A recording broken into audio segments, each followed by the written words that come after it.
What's up, guys? Thank you for joining us for this show. I'm your host of the Athletes Grind podcast, Ray Thompson, and I kind of want to give you some insight about the Athletes Grind really quick. The Athletes Grind podcast organization is a nonprofit organization looking to give student athletes, whether it be in elementary school, middle school, high school, the exposure they need to make it to the next level. It will really help out if you guys hit that subscribe button to share with everyone, our student athletes who are doing great things, not only on the field, but off the field as well. And absolutely hit that like button if you like what you see. Thank you so much for tuning in. Enjoy the show.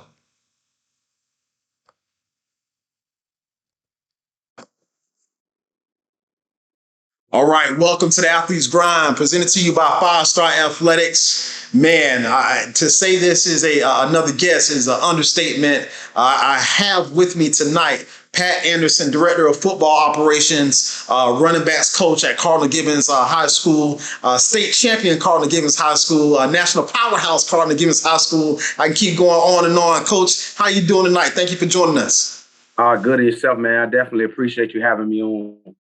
Absolutely, coach. Absolutely. And coach, for your fans, your followers, you've been doing this for a while. You're a great recruiter as well. For even the college coaches that may be interested in you, just give us a little rundown of yourself, your history, where you played high school, the positions you played, where you went to college and so on and so forth. Right.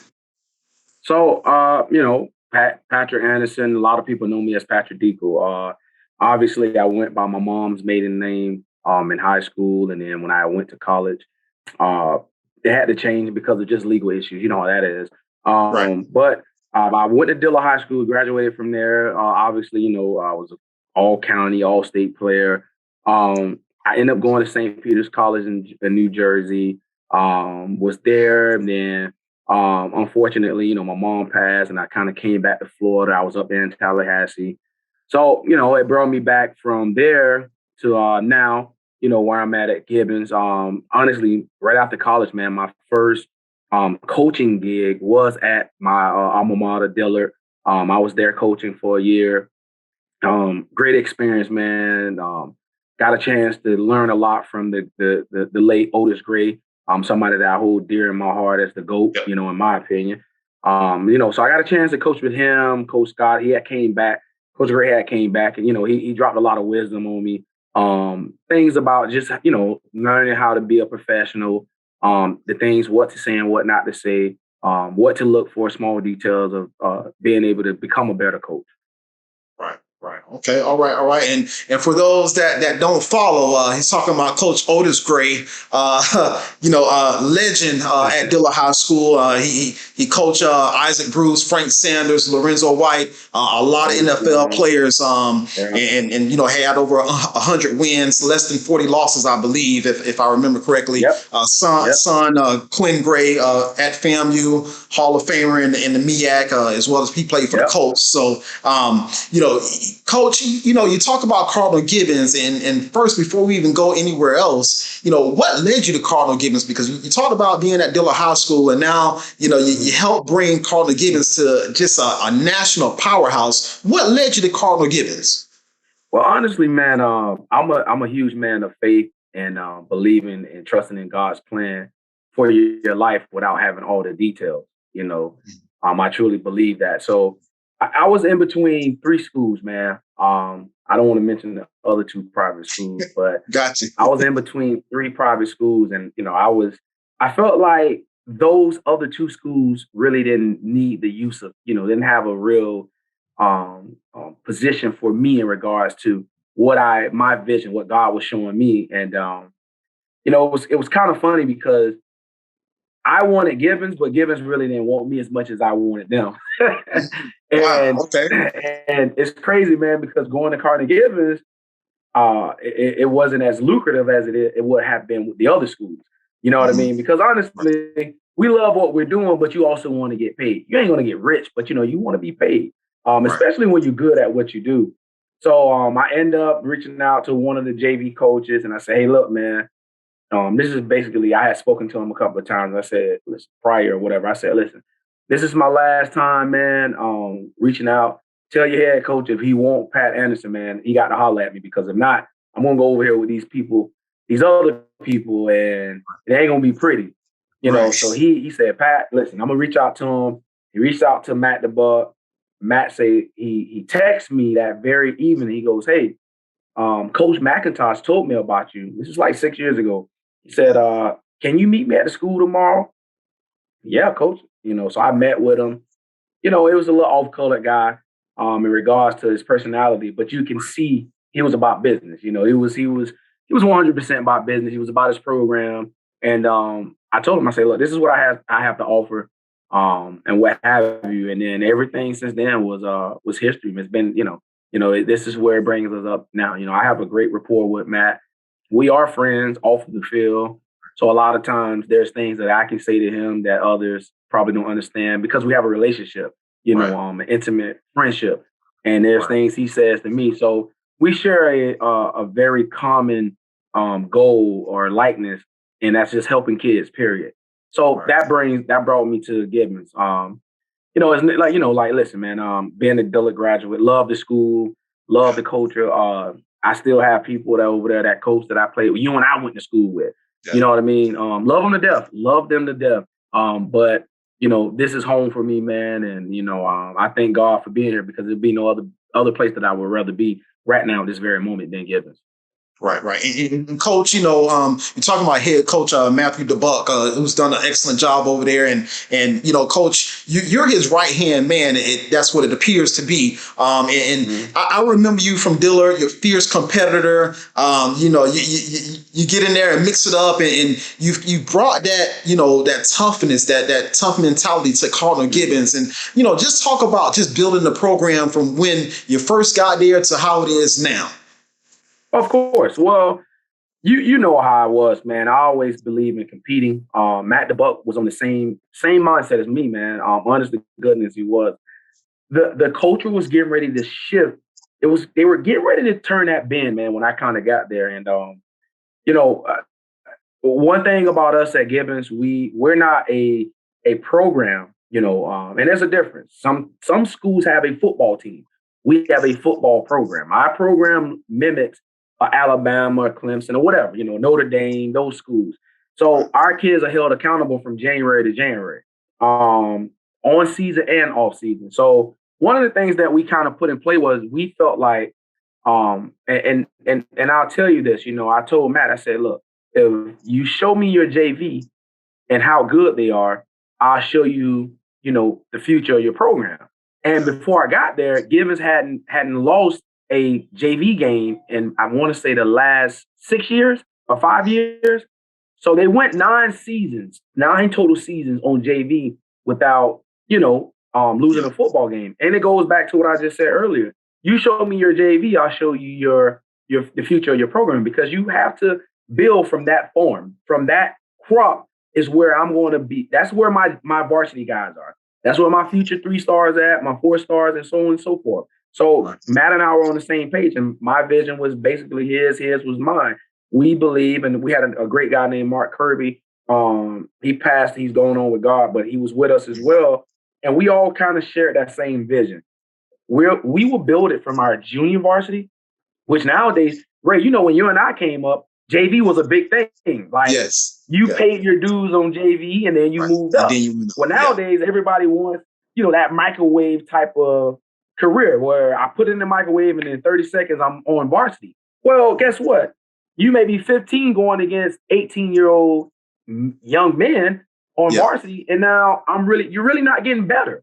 So we felt like continually building into the JV program with one, great coaches, holding the coaches accountable, but also mimicking what we were doing on varsity. On the JV level, it kind of built the program to where it is right now, in the sense of we're able to go to junior varsity and go, well, I know this kid is a sophomore. He's going to play JV this year, but come up and play some games on varsity because we really want to get a look at him. So a lot of the guys, and I tell people all the time, a lot of our 4 stars and 3-star kids, bro, they started at Cardinal Gibbons. They were Gibbons kids, and at that time we had a freshman team and a JV. We got kids that are playing Power 5 football, Ray, that were on the freshman team because the JV was just that good.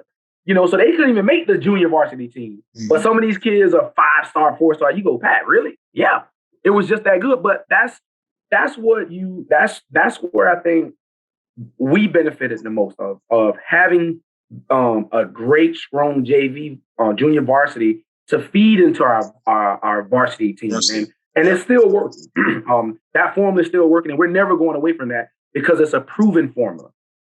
Right. And for our fans, our followers, for those that don't know, Cardinal Gibbons is able to recruit from around the county, the nation and things of that nature. And Coach, talking about your recruiting prowess, because I mean, you've been able to help get some of the best kids, the best student athletes from not only Broward County but Miami-Dade County, Palm Beach, wherever it may be. Just talk a little bit about getting those kids. What type of student athletes do you look for to bring into the program? Well, I mean, it's not recruiting, Ray. Is what we do is, honestly, man, kids and parents are typically interested in the academic part. And, I know that can be a long discussion, but, we don't go out and recruit anybody. Parents reach out and they go, hey, listen, it seems like a great academic program. It's a private school.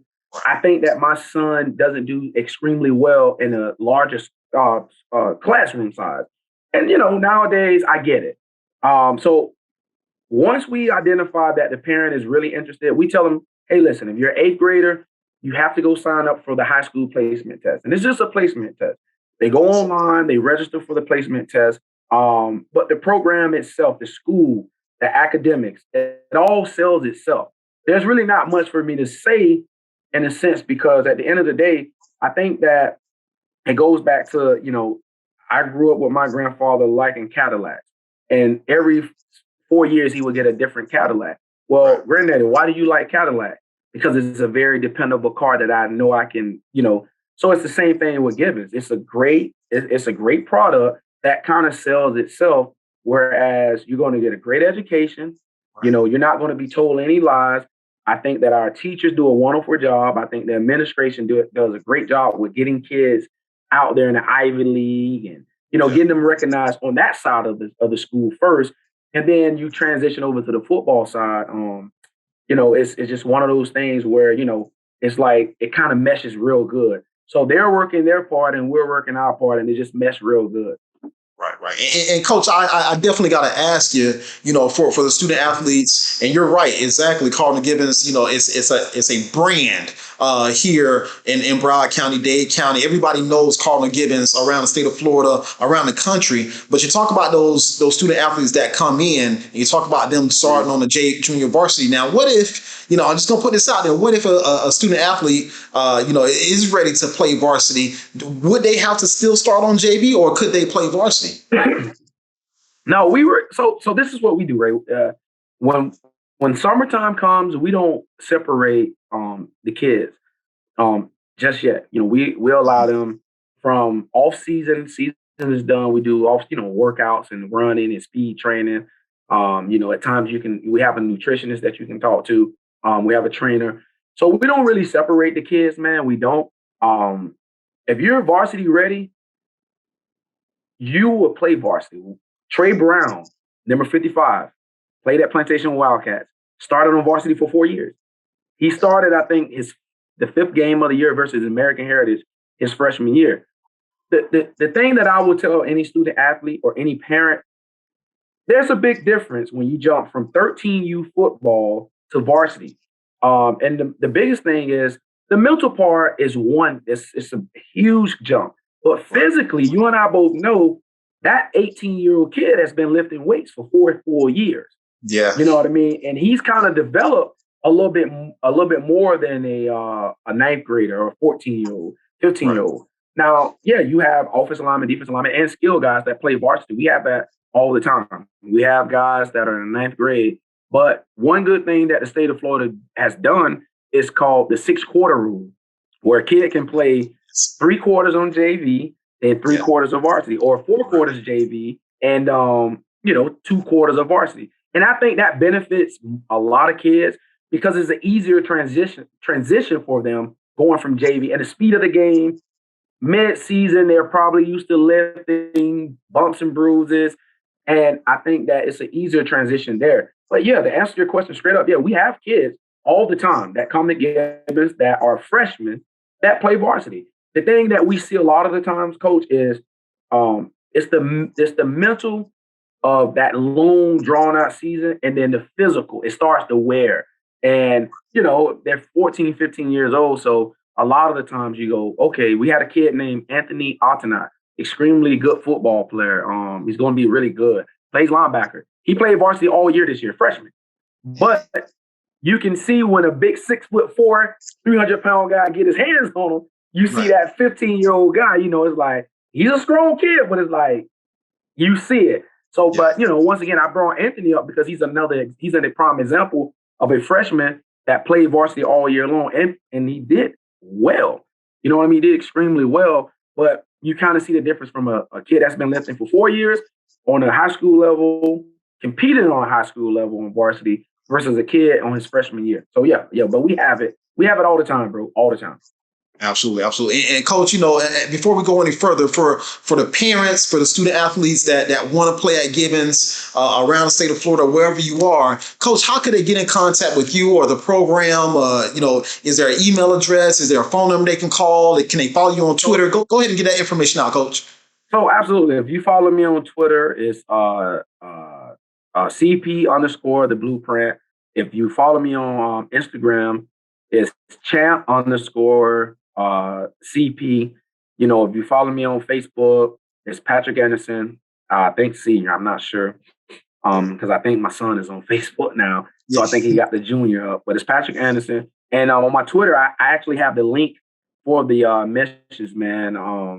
For people, all you got to do is click on the link, and it automatically takes you to the admissions part of Cardinal Gibbons website, the school website. So yeah, I mean, that's how you can get in contact with me. You can always, if you're an 8th grader, your kid is an 8th grader going into the 9th, and you're interested, you can reach me there at any time, especially on Twitter. I'm kind of active on that. Ray, I tell you, I had to turn those notifications on because I missed our last one, man. So I learned how to turn the notifications on, man. But yeah, you guys can reach me there at any time, man. And you can email me at PA Anderson. That's Paul, P as in Paul, A as in Apple, Anderson, which is my last name, SON, 512 at yahoo.com. You can reach me there and I'll respond to you. Awesome. And coach, talking more about football and getting towards the coaching staff, the great coaching staff that you have. Tell us a few things about your coaching staff, your wide receivers coach, your running backs coach. Well, you're the running backs coach, but your wide receivers coach, your QB coach. What do you have there? Who are their names? What do they do? Give us a rundown, coach. So we have one of our receiver coaches is Conroy White. He played at Wisconsin. He was a slot receiver. He actually played with Chris Chambers and Ron Dane. Played for Coach Alvarez. Yeah. Oh yeah. Won a couple of bowls. Back in the day, it was BCS. So he's has championship degree pedigree. He coached on the college level. Been coaching high school for a while, and he's a guy that gets. Is a guy that played the position at a high level, was coached by one of the considered GOATs of the game. That's Conroy White. He's on Twitter. Very high energy guy, man.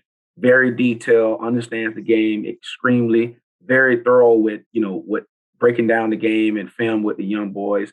Our quarterback coach is Coach Anthony Sadowski. We call him Coach Sid. Very cerebral guy. Him and Coach DeBuck kind of share the duty of quarterback with the quarterback. But he's extremely intelligent, knows what he's doing, understands how to get a young quarterback to a point to where they're seeing the field, understanding coverages, pre-read snaps, understanding leverage. He's a guy that coached in Cali for a while at LaSalle. He's very good friends with a lot of guys at USC, UCLA. So, he's one of those guys that's been around, seen it all, done it all. And like I said, him and Matt DeBuck kind of share that duty of quarterbacks, with the quarterback. So, Matt DeBuck is a phenomenal coach, and need too much to say about him. His resume speaks for itself. But that's who we have. Our offensive line coach, Matt Nitt,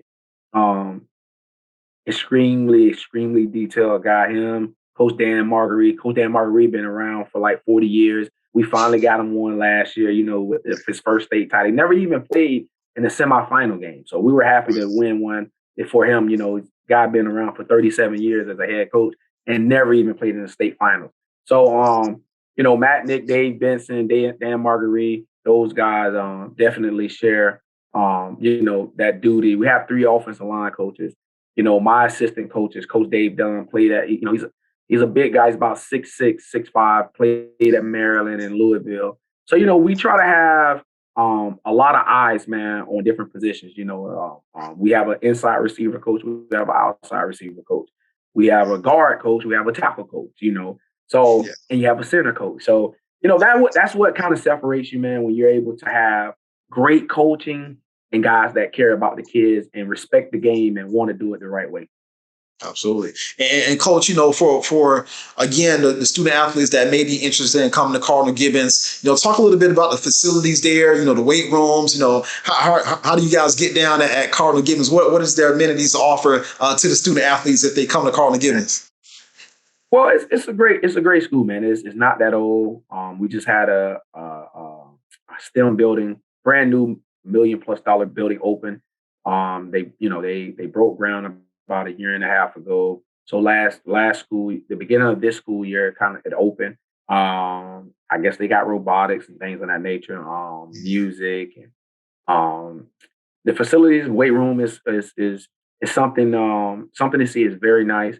Spacious, is something that you would see if you went to a Division II college or FCS college. It's pretty big. Our locker room, we just redone it.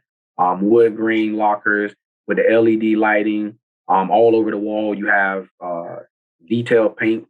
The painting is from our state championship games. That's where the painting is from.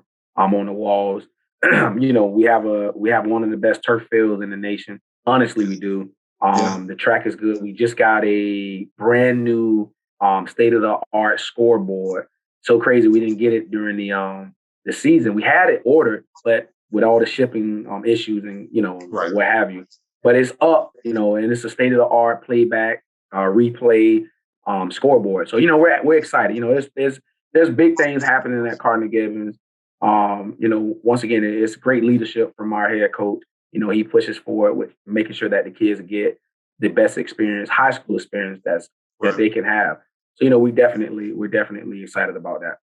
Right. And coaches, I got to put it out there. We talk about private school versus public school, and we were kind of talking offline about this. And I have to ask this question or kind of relay this is, you talk about the amenities that you have, and you talk about, that soft field that you have. That turf field is very soft. I've been on it myself. So I have to admit that. I got to give it to you guys. It's a very soft field. But, just talk about the difference between private schools and public schools and the things that you're getting. You talk about the center coach, you talk about the inside slot receiver coach. A lot of the public schools don't have these specific coaches that are played at the big time levels like Cardinal Gibbons has.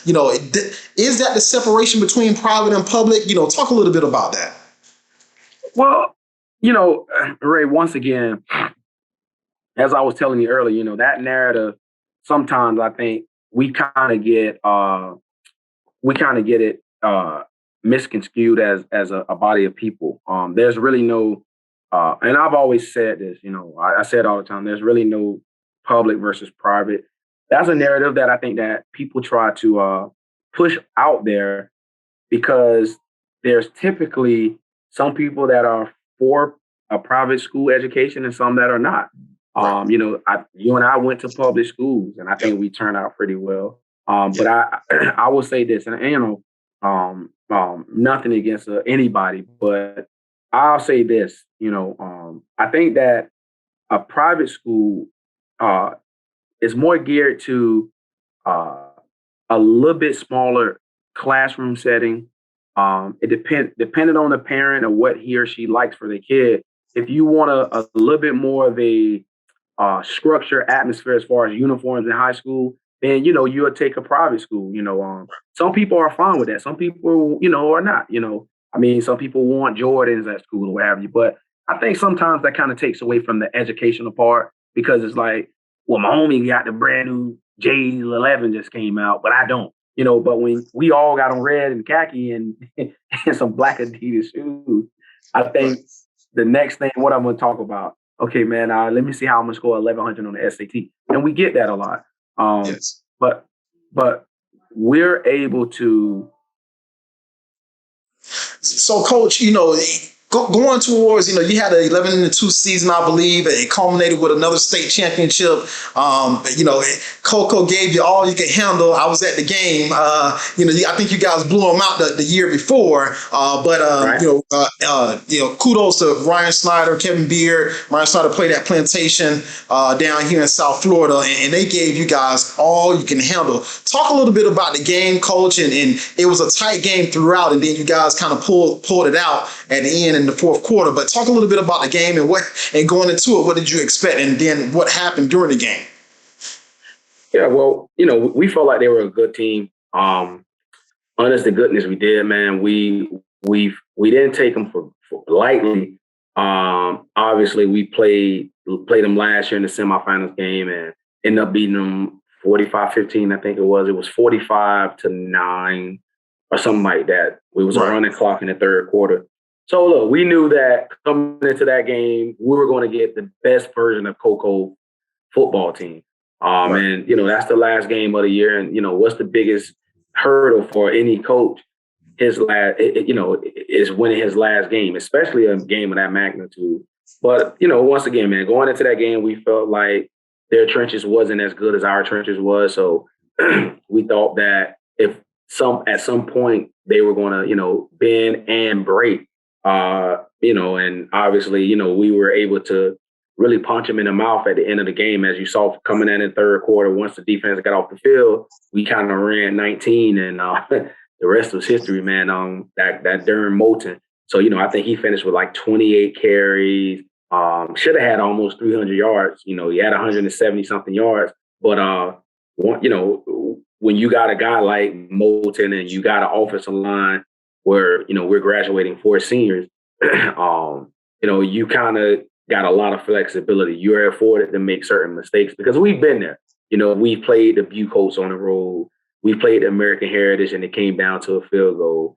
We played the Venice high school up in Venice where, the calls was very questionable throughout the whole game. So the adversity part, we had already been through it and we understood. And our kids, more importantly, understood what it took to win that game, but we leaned on our offensive line and number 19, and he kind of took us home, Defensively, they played lights out like they have always been doing for the whole year. So, we knew that once those guys figured it out, it was now on the offense to go ahead and do what we needed to do. And, we just kept pounding the ball. And I think Moulton averaged 6.4 yards a carry, So, kudos to that team, kudos to that staff. I knew that was kind of like a revenge season for them and those kids, but we run for you and we own it, man. So until further notice. and Coach, being a running backs coach, being a running back yourself, talk a little bit about, how proud you were of Moulton and he's a superstar right now. And just talk about just being in the long line of great running backs coming from Cardinal Gibbons. What do you teach them? What goes into it? Practice and everything like that. Talk a little bit about your running game, Coach. Okay. Well, Moulton is an extremely intuitive kid. He understands. He leads with very precise detail. He works hard. It's yes, sir, no, sir. Whatever big time school gets this kid to get in the gym. But one of the things that we work on consistently, Ray, is the small things. What do you not do well? That's one of the focal points that that we really look at as a running back group. What is it that I don't do well? Everybody can run, jump, spin move, dead leg, but the small details of things of your game is what separates you. And I learned that from Otis Mounds and Lorenzo White at Dillard. My senior year, they go, Pat, listen, we know you. Like I averaged 10.2 yards a carry. People still don't realize that my senior year. So, they said, Pat, listen, you can do all these things well, But one thing you don't do well is catch the ball out the backfield. And you don't pick up a blitzer fast enough, a linebacker blitzing A gap, or B gap. So I that carried over with me from college into as a coach. I was extremely happy for Kamari Moulton. He's etched in history. Probably going to go down as one of the best running back to come through Cardinal Gibbons. He had 18 touchdowns. The kid lost his mom with a long fought battle with COVID. Knew her. I've been knowing Kamar since he was 7 years old. When he had the big teeth and all the, So I've been knowing him, man. So I was extremely happy for that kid. It was his moment. It was his time. But what a great opportunity and a great finish for a great young man that comes from a good home, and he put the team on his back in regards to the offense. And he did what he had to do. All the things that we worked on from the season ending last year, we beat Bowles in the championship and won that. I gave him 2-3 weeks off, and then we went right back to it. And the regiment don't change. We go to the beach, we do beach work, sand work, and then we do running out of the water, for explosion. And there's a lot of other things that I do, with the running backs, just not mine, with other running backs from different schools, private schools and public schools that I train. So there's things that I do with them that, I think that when it becomes repetitious and that muscle memory, after a while, your body starts to do those things without you even realizing. So, once again, man, I couldn't be more happier for a kid that made first team all county, and Kamari Moulton is probably going to be a first team all state player. Like everybody in the world wants this kid now, and that's good for him because he deserves it. He works hard, never questions me in regards to why. He's great for the locker room. He's great for the leadership. So I got one more year with him, man. And, I'm going to try to get as much as I can out of him for the young guys because I got a good core, 2 young guys, man, that's coming behind him. And then the other running back, my other running back, Willie Reed, did a hell of a job. Willie was phenomenal this year. He was like the lightning and thunder and lightning. Obviously, Torrance Miller didn't play, but the year before Torrance and Kamari was the lightning and thunder, man. And, right. So I'm blessed with kids that believe in me. I thank God for having an opportunity to work with them. But, like I said, I tell Kamari all the time, I go, Ed McIntosh and Patrick Anderson Jr. are going to be the 2. That duo, Ray, probably would be the best in the state. That duo, they're dangerous, man. And they're hungry. And I see it in practice. I tweeted that the other day. I see it in practice. And when young guys that are sophomores make plays versus the first team defense, a state championship winning defense, you gotta watch out for those guys. They ain't big house names right now, but Bolton wasn't either. And look now. They coming. We definitely got that, Coach. and Coach, you talked about being coached by some legends, getting some information from Auburn great, Otis Mounds, Michigan State, Lorenzo White, Houston Oilers, and things of that nature. Talk when you're working with the running backs coach and you're breaking down film. What do you try to get across to those running backs when you break down film? What to look for it to translate into the game? Well, what I do, Ray, and this is honest truth, it's a couple of things with film.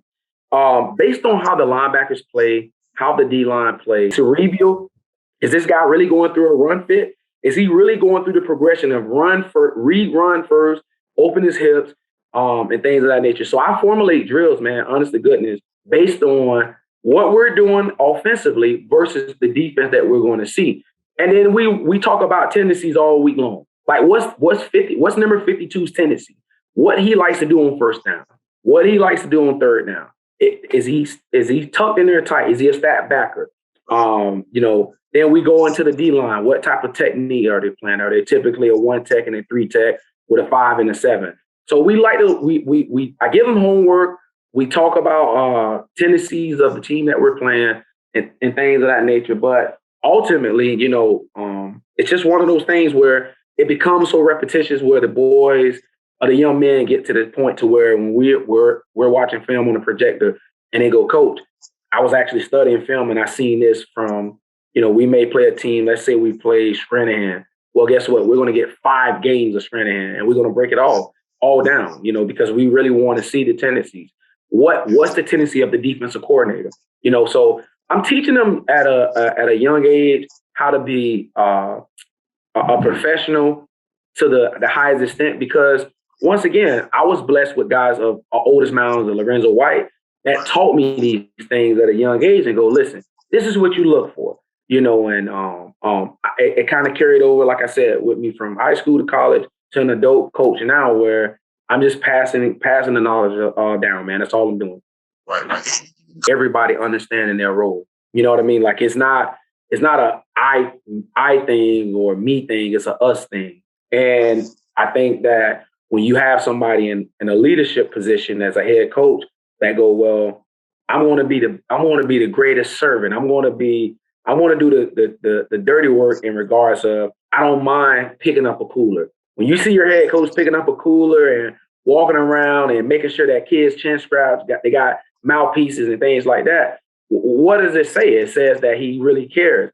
So if somebody embodies every part of the process, then the coach under him and the coaches after that and the kids buy in, I think that for the most part it works. Too many times, and we seeing great programs where, like you said, they'll win one or two, and then you won't hear from them for like 5 or 6 years, because once again, it becomes an I thing or a me thing. Yeah. You know what I mean? But it's going to continue to be a us thing at Cardinal Gibbons, because that's just who we are. We're not trying to be like nobody else but us. And getting over the hump of American heritage, I think we beat them twice that year. Playoff time, we put them on a running clock. And once again, hell of a team, great coaching staff, great group of kids. But I'll say this, kudos to everybody that's doing it the right way, but it's just our time. We do it the right way, Ray, and it's just our time. And I said that to the Coco coach after the game. And at first he looked at me, he goes, Coach, are you being arrogant? I say, no. I say, when you got favor from God, I say, sometimes, man, it's just your time. And yes. I said, we paid our dues we've taken those L's, but as Matt DeBuck being the head coach in 6 years, for a man to win 62 games and lose 13, that says a lot, not only about him as a head coach, but about the guys that we employ, the guys that come every day. And you and I both know this. Some of us can go to Texas or California and probably make 6 figures. Yes. Let's just call it what it is. Yes. But you got guys that are not making that amount of money, but they don't do it for that. They do it for the love of the game, because they're passionate about it and they love what they do. So I think that when you have a group of guys that embody that mindset, it only gets better. And, I'm going to tell you this, man, we are going to be extremely, extremely good this year. And I think that Moulton is going to really, supersede a lot of people's expectations, because now he's kind of seen it all. When you got a kid like that and he's seen it all, it's like, yeah, I've seen that. I've been through that. So what else can you throw at me? But he's a great kid, man. We got a great group of guys. And our young guys, man, I'm telling you, we got a good crop of young guys coming from JV. And here I go again. We're grabbing from that crop, because that's what's important. Right. And Coach, if I'm not mistaken, I think Max Preps has you guys ranked 35th in the nation to end the season. And I was talking to a couple coaches. I won't mention names because it's about you right now. But some Miami Central coaches, some Charlotte coaches, Dillard coaches, and things of that nature. When you talk about being the type of program that you are, now we get into the fans, what the fans want to see, right? So being right that high in the nation, are we going to see Cardinal Gibbons play more out-of-state teams, or can we see a Cardinal Gibbons play a Gulliver, a Columbus, or consistently Miami Central or Northwestern, things of that nature? What do we have to look forward to on the schedule, Coach? Okay, so first game, we're playing a team out of Missouri, St. Louis, Missouri. First game out I'm not sure. I'm pretty sure we play STA again. 2018, we played at Miami Central. We were up, I think, by 17 points at home. Kind of came out sloppy and had a few turnovers, and they won the game. They won, So that same particular year, then the following year, we started the season off with Miami Northwestern. So we don't duck work, man. We don't duck nobody. We've asked other teams. I'm not going to name drop, but we've asked other BCA teams for games 4 years in a row, and it's always no. And I'm just being honest. Yeah. But I won't name drop, but we don't run from the work, man. Matt does a hell of a job putting the schedule together, because what you're trying to do is you're trying to optimize or maximize that schedule to where, one, you want to get your kids battle tested, but two, you also want to make sure that they play in those games where there's a lot of adversity, like the St. Thomas game at FAU. They definitely smacked us around. That was one of those games where we kept telling our kids leading up to that week, because they were still high off of last year. Oh man, we beat them last year. And I go, listen, there's two ways you can look at it. If you come out and play your best, you got a shot. But if you come out and you don't play your best, they're going to embarrass you. And they embarrassed us, because we was cocky. We had a big head. Oh man. So we don't duck no work, right? We really don't. We're fine with playing whomever's put on our schedule. We play them. Now, obviously, because we're a part of the BCAA, we have to play a certain amount of teams. Yes. And that's what we've been doing, man. Last year we played Venice. We played Venice, which won a state title. Yes. Bucos, who was in the semifinals versus the game before state title versus St. Thomas. Right. We lost their American Heritage, which was at the time they were preseason number 9 in the country. And then we played St. Thomas, top 6 team in the country. So we're not ducking the work. I think that those 4 teams, when you look at those 4 teams, right, and you compare them versus some other BCA teams' schedule throughout the year, you'll go, yeah, Gibbons kind of played a great schedule. But like I said, man, we played Central in 2018. I can't say 100% why we haven't played them again. Sometimes it'd be scheduling issues. Last year, a team like that played like 3 games out of state off the rip, So, it didn't end the way that they wanted it. I mean, it didn't start off the way that they wanted it, but it ended well. And then now with this new proposal, I don't know if you've been reading about it, with the metro and the suburb of rural teams. Now you got like 24 teams in one district. That was one of the proposals that somebody kind of leaked out. And, you got a Northern Florida team, and I'm going to say it, you got a lot of these ADs and coaches that are afraid of South Florida teams. You know what I mean? They want us to beat up on each other so it can make it a real cakewalk for them in the state title. But, it is what it is, man. But, we're going to play the schedule that's put up before us. We're not ducking no work. And, right. Whoever want to play, they can get it. Right. Okay. All right. And Coach, as we kind of wrap it up here, talk a little bit about any underclassmen to look out for, any rising juniors or seniors that we should be on the lookout for the upcoming season. Okay. Well, I spoke about Ed McIntosh and PJ Anderson, Jeremiah Chalmers, Antonio Lindsay, man, phenomenal kids, man. They're going to be a problem. They play receiver. Jeremiah Chalmers and Antonio Lindsay is probably the best route runners in Broward County at that age. You got Kamani Benemy, he'll be a senior this year. I hate to call names. Christopher Williams, number 58. Everybody know Chris playing DN. Probably would be the all-time sack leader when he leaves Gibbons. Plays with an extremely high motor. You know what I mean? You got Carlos Dells, Jaden Massey, Jeremiah Mankins. You got kids like Adonis Allen, Casey Anteen. We got a good, great crop of kids. Anthony, I told you about the kid, Anthony Altanot. So we got a good crop of kids. Daniel Mincy, his brother plays for Tennessee, University of Tennessee. Now, there's another kid people need to be really aware of. Kid, he started as a sophomore at right tackle for us, Zach Bowley. Phenomenal, bro. About 6'5", 6'6", 270-pound kid. But he reminds you of the Russian from Rocky. If he dies, he dies. He looks like that guy. And he's muscle, man. Right. You got Zamir Pellicer. So, we got, Jackson Campbell, man. Freaking phenomenal lineman, another one. So, like I said, we're excited about our kids. another form kid from Cardinal Gibbons JV. So we really are building from. Once go back to what we were talking about earlier, Ray. We really build from within, from our young guys. Just like anybody, we get transfers. We may get 5 or 6 transfers a year, but we're not getting 15, 18 transfers and and things of that nature. So we like to build within and the kids that we have. So, I know I missed a few names, but I'll tell you this much, man.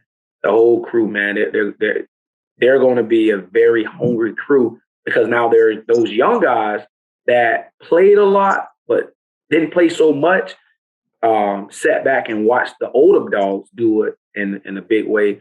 So now they have to defend the crown. And typically, if you look at the history of Gibbons, from the first time we won it until now, and I always tell people the transition. When we won it in 2018, a lot of those 2018 seniors had just lost that. I know you follow it, Ray, so you know what I'm going to say. Remember that triple overtime at Heritage. So a lot of those kids had remember, you know what I mean, from that year before. So they watched and go, okay, the Vincent Davis and the Trust they up, like, nah, that's not going to be us.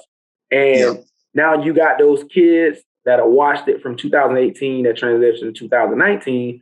We lose to Booker T.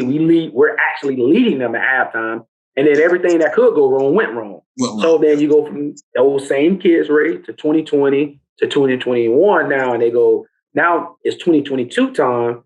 And you look at those kids, man, and they're hungry. You know what I mean? And that's the same thing for the freshman incoming class. I think that we have a hell of an incoming class coming in, a lot of Pompano Eagles kids and things of that nature. So we're going to be fine, man. We're going to be fine for the next 5 or 6 years. We're going to make noise in 4A, 5A, wherever they put us. But we're not going away no time soon. I can guarantee you that. We're here to stay. I think we kind of cemented where we need to be at. But at the end of the day, man, we do it the right way, and we're going to continue doing it the right way. And that's just building young men up to be great grown men or adults, and in hopes that they go to college and finish their degree, because that's the most important thing. Absolutely, absolutely. And Coach, I would be remiss if I didn't ask. You talk about being a staple, not only in the community but around the state, in the nation. You got a lot of talent coming back, and for any players that Coach Anderson missed, please charge it to his mind, not his heart, because I know you got a stacked team over there. So, but Coach, I definitely have to ask you. Being the right hand man of Coach DeBuck and director of football operations, running back coach there. Do you aspire to be a head coach one day, or even to work in the college ranks? Well, Ray, since I've been at Gibbons, and winning changes people's perspective about what you're doing, I've honestly turned down 4 head coaching jobs, man. Honest to goodness, right here in Broward. The way I look at it is, I look at it now.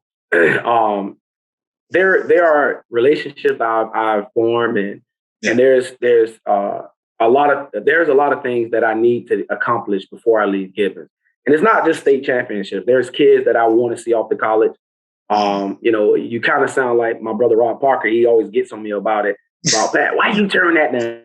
And man, that job was gonna pay you this, and But I've been able to form and build a lot of relationships, even with turning stuff down. I have. I've met some phenomenal people. I'm able to do business with a lot of people. But they get the message. They understand the vision of being a pillar in the community. A lot of people call me the young Otis Gray, which I can never carry that torch or carry those shoes. But I'm trying my best to make sure that I reach every kid that I can, whether they come to Gibbons or not. I just helped the kid get a D2 offer from I won't name drop, but a BCA school out west, and I helped the kid. So it's not about, the head coaching thing so much as for me anymore. I can be a head coach tomorrow. I can honestly take a head coaching job probably tomorrow or sometime this week. But I aspire more to be a college coach, man. I think I have a passion for what I do, and I think I'm able to do more in that capacity, being at a college level, because I feel as if that I'm the best talent evaluator in the state of Florida.